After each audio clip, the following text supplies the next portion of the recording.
안녕하십니까. 아쿠아라인의 깊은물 레이스웨이식 새우 양식 시스템을 소개합니다. 한번 돌아보겠습니다. 이 시스템은 8m 폭의 200평형 일반형 비닐하우스 구조물 내에 180제곱미터의 레이스웨이 수조 2개와 80제곱미터의 치아 육성조를 설치하여 킬로그램당 50미 크기의 새우를 기준하였을 때 3개월에 3.6톤의 새우를 생산하는 것을 목표로 설계된 초고밀도 새우 양식 시설입니다.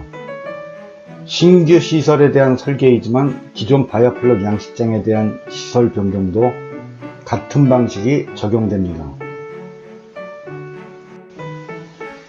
물론 단독형 하우스 내에 시설하는 것을 기준으로 삼았습니다만 여러 개의 연동형으로 확장할 수도 있습니다. 일단 하우스 구조물을 벗겨내고 시설을 하나하나 살펴보겠습니다.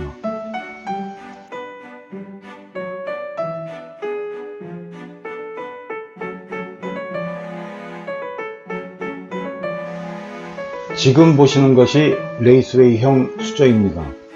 국내외를 막론하고 일반적으로 레이스웨이 수조의 장점을 잘 활용하지 못하는 경우가 많습니다. 잘 설계된 레이스웨이 수조의 장점은 바닥에 찌꺼기가 쌓이지 않게 하거나 한 곳에 모일 수 있게 할 수 있다는 점입니다.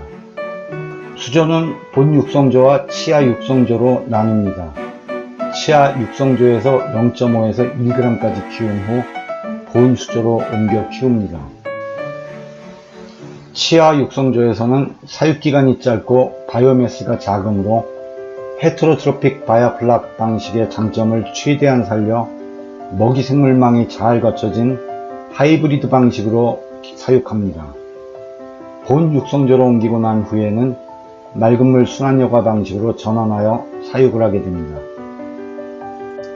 순환여과에 있어서 가장 중요한 설비는 생물학적 여과 시스템입니다. 생물학적 여과 장치는 산소 공급기와 더불어 중요한 사육생물의 생명 유지 장치입니다. 양식생물이 배설한 암모니아는 독성이 강해서 제거해 주어야 하는데 경제성을 고려했을 때 아직까지는 미생물을 이용하여 제거하는 방법이 유일합니다. 생물학적 여과 장치는 암모니아를 제거해 줄 뿐만 아니라 물속의 유기물도 제거합니다. 생물학적 여과 장치의 효율, 암모니아 및 유기물 제거 등의 목적을 고려했을 때 수조의 물이 여과장치를 통과하는 순환율이 시간당 3-4회전 이상 되어야 한다고 합니다. 그러나 지금처럼 180톤 수조의 경우 1회전만 해도 시간당 180톤의 물을 펌핑해서 여과장치로 보내야 합니다.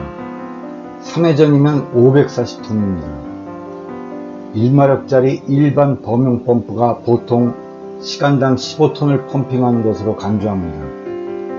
시간당 몇백 톤의 물을 펌핑하려면 저양정 고유량 펌프를 쓴다 해도 대용량 펌프가 필요하며 입출수 배관 또한 대구경 파이프를 사용해야 합니다. 그에 따라 시설비와 전기료 등의 유지비가 상당히 많이 듭니다. 그래서 보통은 수조 내의 암모니아 농도가 사육생물이 감내할 수 있게 유지되는 범위 내에서 경제성을 고려하여 시간당 1회전 정도를 채택하는 경우도 많습니다. 아쿠아라인 시스템에서는 수조 내의 격벽을 제거하고 그 자리에 생물학적 여과 장치를 설치합니다. 이 장치는 2m짜리 조립식 블럭으로 이루어져 있습니다. 장치에는 시간당 20에서 30톤의 순환을 하는 대유량 DC 펌프가 내장되어 있습니다.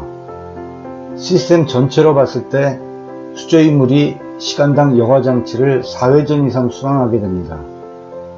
내부에는 자체 개발한 미생물 고정 담체를 이용해서 질화와 탈지를 통한 물속의 암모니아와 유기탄소를 제거합니다. 또한 고효율 자외선 살균 장치가 내장되어 있어서 각종 병원균 등을 24시간 제거합니다. 하단에는 구멍이 잘 막히지 않는 박형 EPDM 고무 분산기가 부착되어 있어서 산소를 공급하고 바닥의 침전물을 재부상시킵니다. 시스템의 끝단에는 침전 섹터가 있는데 이곳은 어쩔 수 없는 무거운 찌꺼기들이 쌓이는 곳입니다. 필요에 따라 청소가 필요한 곳입니다. 이 장치는 현재 특허 출원 중입니다. 다음은 논벤츄리 이젝터입니다. 아쿠아라인의 논벤츄리 이젝터는 유체공학을 바탕으로 설계된 제품으로 공기와 물을 섞어 물속에 분사합니다. 또한 수전의 층류를 형성하여 바닥에 떨어진 침전물이 중앙 격벽 쪽으로 모이도록 하여 중앙의 에어 분산에 의해 재비산되도록 하여 줍니다. 이제 수조에 물을 채워 보겠습니다. 다음은 서피스 스키머입니다. 수질이 좋으면 물에 거품이 많이 일어납니다. 거품이 없는 물은 썩은 물입니다. 서피스 스키머는 수면에 생긴 거품을 걷어내는 장치입니다. 거품에는 침전이나 스크린 필터로 제거할 수 없는 각종 용존 유기물과 현탁 고용분, 유막, 미생물 등을 포함하고 있습니다. 이를 스키밍하는 서피스 스키머는 대형 프로테인 스키머를 설치한 것과 같은 효과를 내며 물을 맑고 빛나게 해줍니다. 장점으로는 용존 유기물 농도를 낮추어 병원성 박테리아의 번식을 억제하고 거품 제거로 인한 시계 확보로 인해 용이하게 수중 생물을 관찰할 수 있으며 빛의 투과성을 향상시켜 흰다리 새우가 좋아하는 부착성 규조류의 번식에 도움을 줍니다. 다음은 자동사료급이기입니다. 고밀도 양식에서 자동사료급이기는 매우 중요합니다. 만약 2~3시간마다 한 번씩 사료를 준다면 사료를 줄 때마다 새우들이 바닥에 몇 겹으로 쌓여 아비규환을 이룹니다. 이를 방지하기 위해서는 24시간 지속적인 급이가 이루어져야 합니다. 지속급이가 어렵다면 최소 5분마다 수조 전체에 가급적 균일하게 급이를 해야 합니다. 그런데 이것이 생각보다 쉽지 않습니다. 5분에 한 번 급이를 한다는 의미는 시간당 12번 24시간, 즉 하루 288회 급이를 한다는 의미이고, 균일한 급이를 위해 한 수조에 10대를 설치했다면 한 대당 5분마다 하루 급이량의 2880분의 1씩 급이를 해야 하고 증체량에 따라 매일 일정량씩 늘려야 한다는 의미입니다. 이때의 증량은 보통 0.몇 g 단위로 이루어집니다. 따라서 자동급이기가 0.1g 단위까지 조절해서 급이할 수 있는 매우 정밀한 것이 있어야 합니다. 이런저런 자동급이기는 많지만 0.1g까지 조절되는 급이기를 생산하는 회사는 많지 않습니다. 아쿠아라인의 자동급이기는 습기 방지 장치가 내장되어 있고 0.1g까지 조절할 수 있는 초정밀 급이기입니다.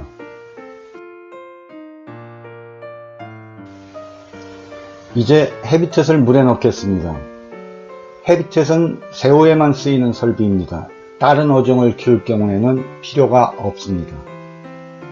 헤비텟의 개념에 관한 설명은 다른 영상에서 언급했으므로 생략하겠습니다. 아쿠아라인의 헤비텟은 물에 넣었다 뺐다 하는 불편을 해결하기 위해 수조 벽에 걸고 간단히 접었다 폈다 할 수 있는 구조로 되어 있습니다. 가볍고 튼튼한 스테인리스 파이프로 되어 있어 취급이 용이합니다. 표면에 흰다리 새우가 가장 좋아하는 부착성 규조류와 생물막으로 이루어진 페리피톤이 생성되어 새우의 좋은 자연산 먹이밭의 역할도 합니다.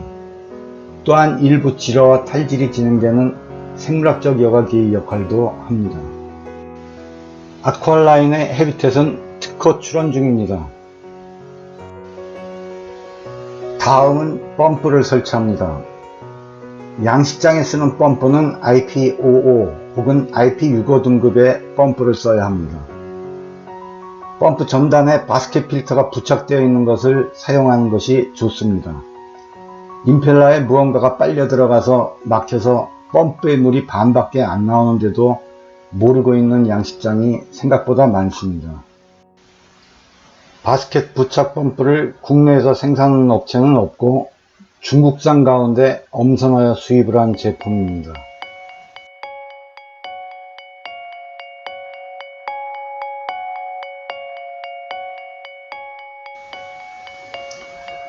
다음은 드럼 스크린입니다. 물속의 60마이크론 이상 크기의 고형분을 제거합니다. 망을 제외한 모든 재질이 플라스틱으로 되어 있어 염수에 의한 부식이 없습니다. 중국 OEM 제작품입니다. 다음은 디게싱 타워입니다. 사료 1kg당 1.3kg의 탄산가스가 발생합니다.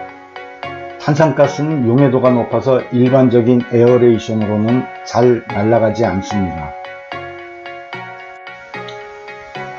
탄산가스는 물에 녹아 탄산이 되어 사육수의 pH를 급격히 떨어뜨립니다. pH를 높이기 위해 가성소다나 석회 등을 넣고 돌아서자마자 다시 pH가 떨어지는 현상을 겪어보신 분도 있으실 겁니다. 특히 고밀도 사육에서는 사료가 많이 들어가서 대량의 탄산가스가 발생하므로 탄산가스를 제거해 줄 수 있는 디게싱 타워가 반드시 필요합니다.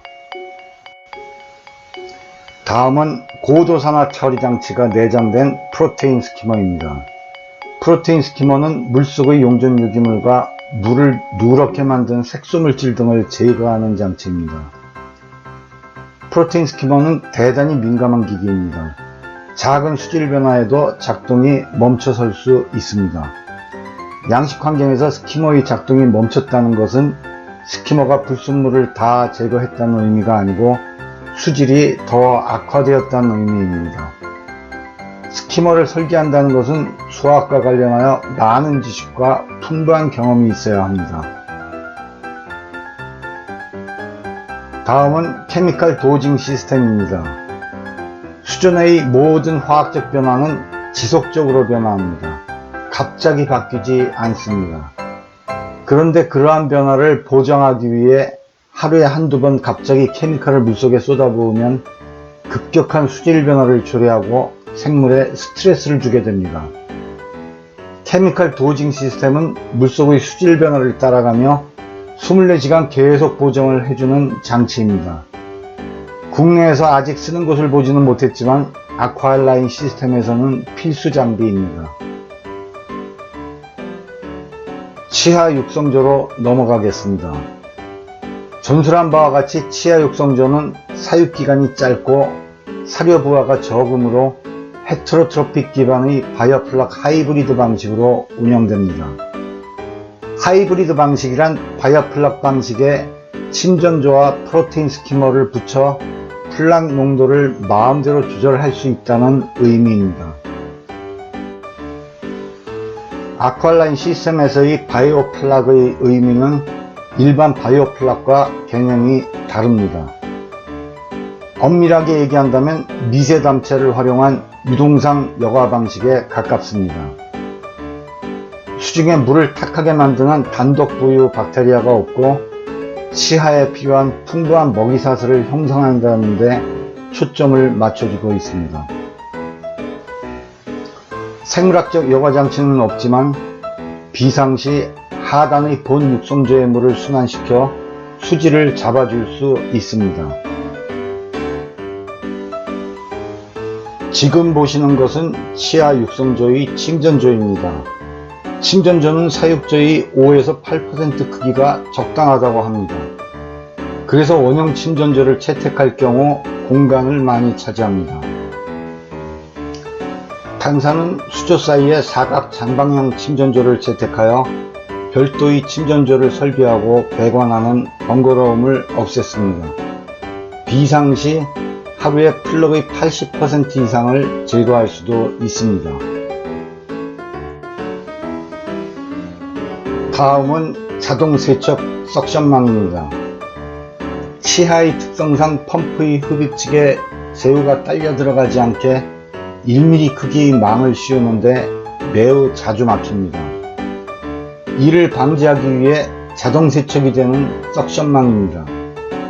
해외에서는 치아뿐만 아니라 치어 육성장에서도 자주 쓰입니다.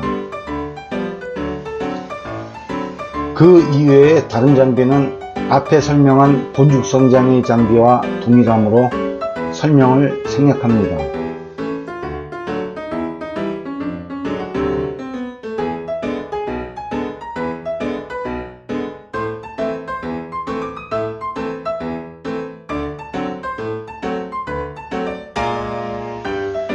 이상 장비에 관한 것들을 하나하나 보며 설명을 하였습니다. 이제 하우스를 씌우고 안을 한번 둘러보겠습니다.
기존 하우스 구조물 혹은 건축물이 이미 세워져 있는 곳에 설치할 경우는 콘크리트 작업을 하기 어려우므로 원형 수조 시스템을 추천합니다.